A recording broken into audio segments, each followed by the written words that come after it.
The idea of what atoms are like came about gradually. J.J. Thomson discovered that atoms are made up of positive and negative charges. He came up with the plum pudding model of the atom, positive charge with lots of little electrons dotted around it. It was Ernest Rutherford who then found out that the positive part of the atom must be incredibly small.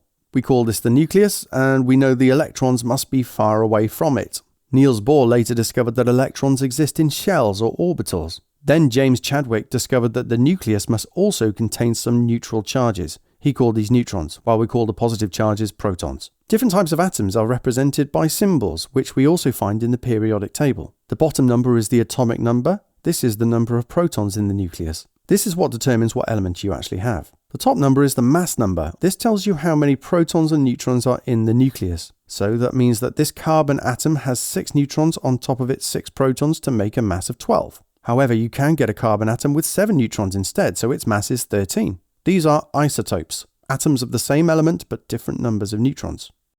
Density tells you how compact mass is in an object or material. For example, a cup of iron has a much higher mass than a cup of cream, showing that iron has a higher density. But we don't measure density in kilograms per cup, but kilograms per meter cubed. So the equation is density is equal to mass divided by volume. The symbol we use for density is the Greek letter rho. It's just a P without the ear. Density is dependent on what particles make up the object and also how tightly packed together they are. We know water vapor is less dense than liquid water because even though both are made from water molecules, they're more spread out when they're a gas, so there are fewer of them in every meter cubed. Finding the density of a regular object, that is an object with a volume that can be calculated using its dimensions, is easy. For example, the volume of a cuboid, a rectangular object, can be calculated by multiplying the length of all 3 sides. Then we just pop it on a balance to get its mass and then use the equation to find its density. For dimensions that are a few millimeters in length, a ruler won't be that accurate, as its resolution will likely just be 1 millimeter, so you could use a vernier caliper instead. They usually have a resolution of 0.1 millimeter, a tenth of a millimeter. Objects that are very thin, like wires, need a micrometer instead. They usually have a resolution of 0.01 millimeter, or a hundredth of a millimeter. The volume of an irregular object, like a chess piece for example, cannot be calculated from measurements. Instead, we use a displacement can, also called a eureka can, after the Greek philosopher Archimedes got into a bath full to the brim and he realized he displaced the same volume of water as his volume. We tie thin string around the object and gently lower it until it's just under the waterline and wait for the water to stop dripping out into the beaker that you hopefully put under the spout beforehand. We decant this water collected into a measuring cylinder to get the volume of water displaced and therefore the volume of the object. Solid, liquid and gas are the 3 main states of matter. For example, water can be ice, a solid where the particles vibrate about fixed positions. It can also be water, the liquid, where the molecules are still touching but free to move past each other. And a gas, water vapor in this case, where the particles are far apart and moving randomly, which is why it can be compressed, while solids and liquids cannot. To melt a solid or evaporate a liquid, you must supply energy, usually in the form of heat, to overcome the electrostatic forces of attraction between the particles.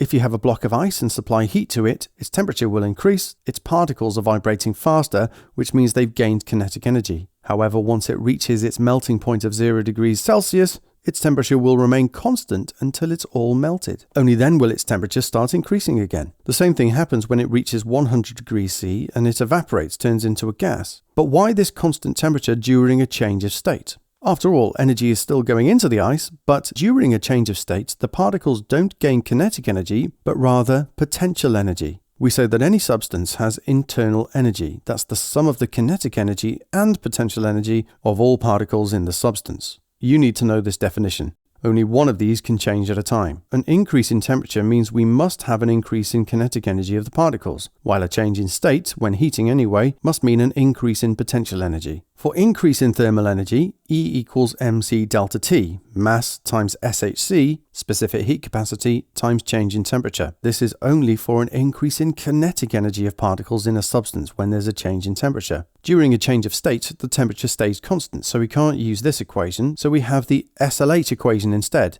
The specific latent heat of a substance tells you how much energy is needed to change the state of 1 kilogram of it. For example, the SLH of fusion, that just means melting or freezing, for water is 334,000 joules per kilogram. So the equation is this, E equals ml. Energy change during change of state equals mass in kilograms times specific latent heat. We know that gases consist of particles that are far apart, moving fast and randomly. If you heat a gas, the particles gain kinetic energy and they move faster. This means that they collide with the walls of the container the gas is in with a greater force and more frequently, which results in an increased pressure pushing outwards. You can also increase the pressure by compressing a gas. To do this, you need to exert a force inward on the gas. We also say this is doing work on the gas. If a gas is compressed or expanded at a constant temperature, pressure times volume is equal to a constant. That means that if P or V goes up, the other one goes down.